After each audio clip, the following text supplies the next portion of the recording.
Alors Boca, ils sont dans une logique de vraiment changer pas mal d'équipes, avec un gros mercato qui a été fait, pas mal de ventes pour faire rentrer des sous, et avec une élection normalement en fin d'année à la présidence de Boca, donc le président veut certainement aussi faire rentrer, faire rentrer de l'argent avant pour recruter des grands noms comme De Rossi par exemple.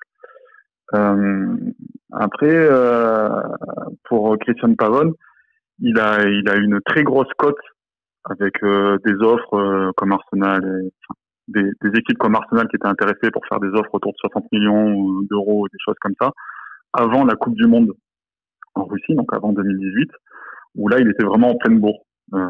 Bocal prolonge, fait monter sa clause en espérant vraiment le vendre une petite fortune.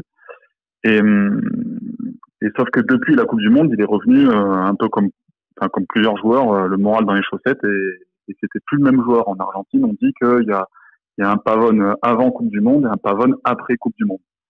Euh, Excellent avant et moyen après, on va dire. Il a enchaîné quelques pépins physiques, des petites déchirures qui l'ont éloigné au moment de son retour à Boca et qui ont pas réussi à le faire, à l'installer comme il l'était dans le 11 de Boca.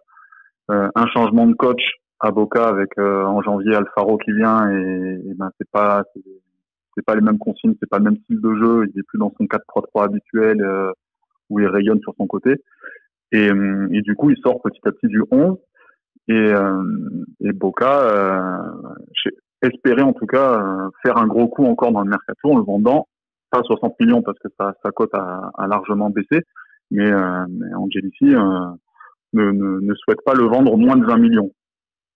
Donc du coup, il s'est retrouvé à peu près libre pour négocier avec quelques équipes et je crois que c'est les Los Angeles Galaxy qui était pas loin de le faire signer, mais comme l'offre n'atteignait pas les 20 millions demandés par Boca, le contrat n'est pas allé plus loin, le transfert n'est pas allé plus loin et du coup, le président a décidé que plutôt que de mal le vendre, il préférait le prêter en Europe pour l'exposer un petit peu et réussir à gagner quelques billets supplémentaires d'ici 1 ou 2 ans.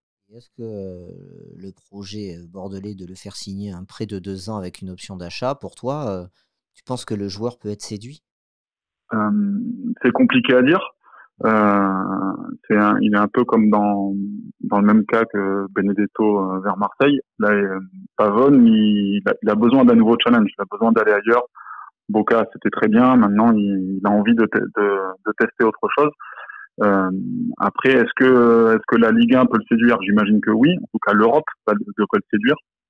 Euh, Après, ça dépend des conditions dans lesquelles on fait venir. Est-ce que tout est prêt pour l'accueillir? Est-ce qu'on va le mettre dans les meilleures dispositions pour qu'il réussisse et qu'il s'épanouisse? Ça, c'est des interrogations. Personne ne peut y répondre avant, quoi. Est-ce qu'il est sorti de la sélection nationale au cours de cette dernière saison ou il a été toujours Oui. sélectionné? Non, il est sorti. Non, non, il est sorti. Il n'a pas fait la dernière Copa. Mm. Il est plus appelé. Il n'est pas dans les plans de Scaloni pour les prochains rassemblements. Tout est fait pour, en tout cas, pour qu'il parte. Il y a rien qui le retient. Là, le président de Boca dit clairement qu'il accepte des offres en prêt. L'option d'achat, j'ai pas vu passer l'info, donc je sais pas à combien se monte l'option d'achat.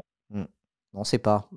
Ça n'a pas filtré pour le moment. Comme ça, avant la Coupe du Monde en Russie, il avait prolongé justement, pensant surfer sur la Coupe du Monde et le vendre encore plus cher.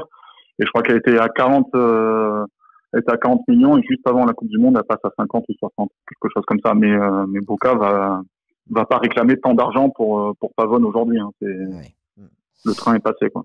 Ok. Sur le plan sportif, est-ce que tu peux décrire ce joueur? On le décrit comme très rapide, tire très bien les coups francs. Un, un ailier très rapide qui percute beaucoup, qui préfère le côté droit, que je joue aussi sur l'aile gauche. Il peut même dépanner comme deuxième attaquant dans une attaque, enfin, dans une formation plus en 4-4-2. Mais oui, un ailier très rapide qui percute, qui frappe.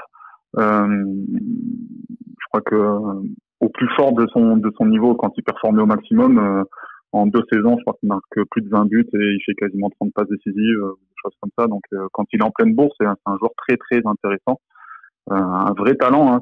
Ça a longtemps été le jeune Argentin que tout le monde voyait déjà très haut, aller très loin. Et potentiellement, en tout cas, oui, c'est un très bon joueur qui saura gérer la pression de matchs un petit peu chauds. Ça ne lui fait pas vraiment peur. J'espère que passer de la Bombonera à Bordeaux, ça lui fera pas trop mal non plus. Hein. Au Matmut Atlantique, ça va lui faire bizarre. Hein. Ça va Bon, faire un peu vide, mais il bon. n'y est pas encore. Il n'y est pas encore. Pas encore. C'est vrai. Donc non, c'est un vrai bon joueur, très talentueux et qui se donne sur un match.